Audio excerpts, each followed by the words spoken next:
Assalamualaikum Kang Gareng, Bagong. Waalaikumsalam Petruk. Waalaikumsalam Petruk. Wah, ketemu kangen meneh. Wah iya Gong. Iki ngrumpaka apa, Truk? Ngrumpaka tak kei judul paugeran utawa pedoman. Ayo kuwi isine ya, Truk, nasihat ngono ya. Kuwi saka Gusti sing Maha Kuwasa. Coba, Truk. Manungsa iku mung sak derma. Manut kang hanyipta. Paring tuduh turun neng bumi. Sapa bisa nampa antuk mulya.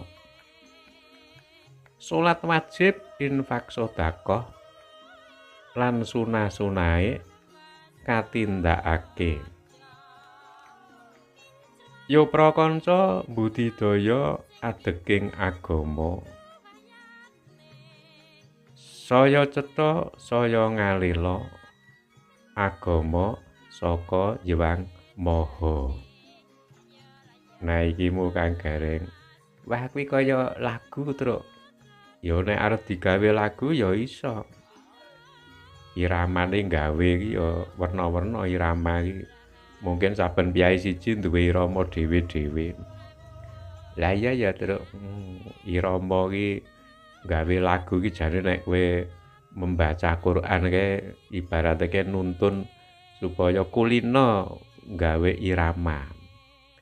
Apa iya, Truk? Cobanen kowe maca Quran, Al-Quran kitab suci lho, Gong. Dudu Quran surat kabar lho. Al-Quran kitab suci iki nek mbok waca iki otomatis kowe kuwi iso gawe irama. Oh iya, Pambuka, pertengahan karo akhir iki biasane iso. Sapa wae. Iya ya, Truk. Nah iki. Wah iki mau paugeran manungsa iku mung sak derma ya, Truk. Mula didhawuhi pasrah. Oh iya, wong awake dhewe iki ngerti-ngerti urip ning donya ngene iki ya mung sak derma. Ora iso milih, awake dhewe ora iso milih urip ning bulan. Ora iso milih urip ning ngendi-ngendi kono, ora iso. Ngerti-ngerti ya wis ning kene. Bah iya. Manut kang nyiptake mesti wi logikane ngono, secara ilmiah iki mesti manut sing gawe. Oh iya ya, Truk. Nyatane awake dhewe ya ora rumangsa karepe dhewe kok, Truk. Berarti ana sing gawe awake dhewe iki sing ndokok kene. Lah iya. Sing maringi pituduh turun ning bumi. Dikeki panduan ya, Truk. Oh iya, kae padha karo mobil kae lho, Gong. Mobil iki nalika diturunke saka pabrik, kae mesti saben mobil mesti dikeki panduan. Petunjuk untuk mobil kuwi carane nglakokke piye, carane ngrawat mobil iki piye, supayane apa? Supayane apik, awet. Mobile tetep bagus lan sak panunggalane kuwi to, Gong. Tujuane lak ngono. Lah iya ya, Truk. Ayo padha jebule karo awake dhewe iki ya ngono. Ning donya iki dikeki panduan, pedoman supaya ya kae mau apik ngono jane. Oh iya ya, kembali kepada Gusti Allah iki dalane ora bingung. Kembali kepada asal mula lak ngono ceritane iki. Wah iya ya, Truk. Kuwi. Sapa bisa nampa bakal antuk kamulyan. Nampa petunjuk kuwi mau, Truk. Iya, ngikuti karo pedomane.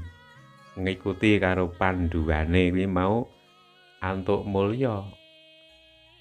Nek ibarate wong mlaku ki ngikuti peta. Nek ngikuti peta mesti ya tekan nggone. Apa sing dituju ki bakal terwujud nek manut petane, petunjuk jalane ya, Gong. Wah iya ya, Truk. Kuwi jebule rumuse gor ngono kuwi jane simpel ya, Truk. Wah iya ya, Nek tumraping umat Islam ya kae petunjuk sing wajib. Ayo salat wajib, infak sedekah lan sunah-sunahe Kanjeng Nabi supaya dilakoni ngono jane iki awake dhewe iki tugase jane kuwi. Oh iya ya, Truk, Berarti tugase awake dhewe kon ngetokke ya, Truk. Nek jebule iki pedomane iki nek pengen kembali kepada asal mula iki akeh ngetokke. Oh ngono. Lah mengko ning bumi iki pingine akeh nglumpukke ya, Truk. Nah ya kuwi minangka ujiane ning kono. Arep pengen nglumpukke sing akeh apa pengen ngetokke sing akeh kuwi ujiane ning kono kuwi. Mula nglumpukke sing akeh iki jane nek manut dawuh Gusti Allah iki lak kuwi minangka godaan. Akhire awake dhewe timbang ngetokke sing akeh halu kok nglumpukke lak ngono. Akhire malah ora entuk petunjuk sing bener. Ya terus kembali kepada kampung akhirat swarga iki dadi peluange sithik mergo ora gelem ngetokke kuwi mau. Mula ana syariat zakat, infak, sedekah to kok. Lah iya ya terus kuwi ngetokke kabeh ya terus. Lah iya. Wah iya ya, Mula Kang Gareng iki gandeng awake dhewe ya. Diwulang karo ndara para Pandhawa. Ayo, ade Panakawan budidaya adeking agamane dhewe. Tegese iki ya sak iso-iso iki digatekke agamane awake dhewe iki syukur bagi iso menolong agama Allah iki mau. Menolong carane piye, Truk? Lho ya werna-werna. Awake dhewe menolong agama Allah iki ya waton nindakke apa sing diperintahke semaksimal mungkin. Karo tidak melanggar larangan semaksimal mungkin iki wis termasuk menolong agama Allah. Lan manahe nek dicethake ya kae umpamane kowe membaca kitab suci kuwi ya menolong agama Allah. Mempelajari kuwi ya menolong agama Allah, ngapalke kuwi ya menolong agama Allah. Termasuk kowe iso menyampaikan mbuh sak pira-pirane kuwi ya menolong agama Allah. Ngono ya, Truk. Lho, Gusti Allah kok dadak ditolong to, Truk. Lho, menolong agama Allah ki manfaate tumraping awake dhewe. Kuwi Gusti Allah maringi apa gong jalur pembuka untuk kebaikane awake dhewe. Sapa sing gelem menolong engko tak kei hadiah. Lho. Hadiahe apa, Truk? Genah swarga ngono kok.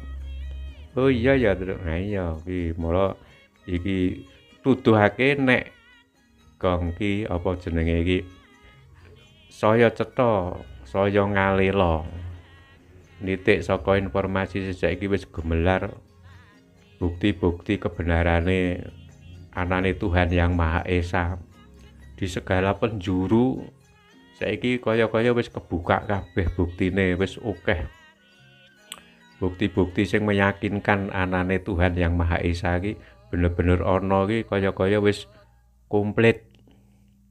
Ngono terus nganti dina kiamat wis iso dibutekke kok dengan ilmu pengetahuan iki. Wah iya ya terus wis ibarate iki wis ora ana apa gong kanggo meyakinkan iki wis entek. Ibarate Gusti Allah iki meyakinkan awake dhewe menungso dengan berbagai cara iki wis dituduhke kabeh. Bukti-bukti meyakinkan kuwi mau. Oh iya ya mula ora aneh iki gong iki sak dunia iki saiki wis berbondong-bondong masuk agama Allah. Iya ya kok ning ngendi-endi negara Eropa, Amerika iki wis berbondong-bondong iki kaya jumbo dawuh Gusti Allah ya, Truk. Kene nggon surat te Gusti Allah iki sing isine idza jaa nasrullahi wal fath wa ra'aitan nasa yadkhuluna fi dinillahi afwaja fasabbih bihamdi rabbika wastaghfir innahu kana tawwaba. Iki nggambarke Gusti Allah dawuh karo Kanjeng Nabi lho sawangen Nabi lho padha berbondong-bondong masuk agama Allah. Iki fenomena saiki ya ngono terus iki. Oh, di seluruh dunia. Wah iya ya tegese bukti-bukti anane penjelasan iki saiki wis terbuka apa meneh saiki ilmu pengetahuan iki wis gari mara dhewe kok. Ngono ya, Truk.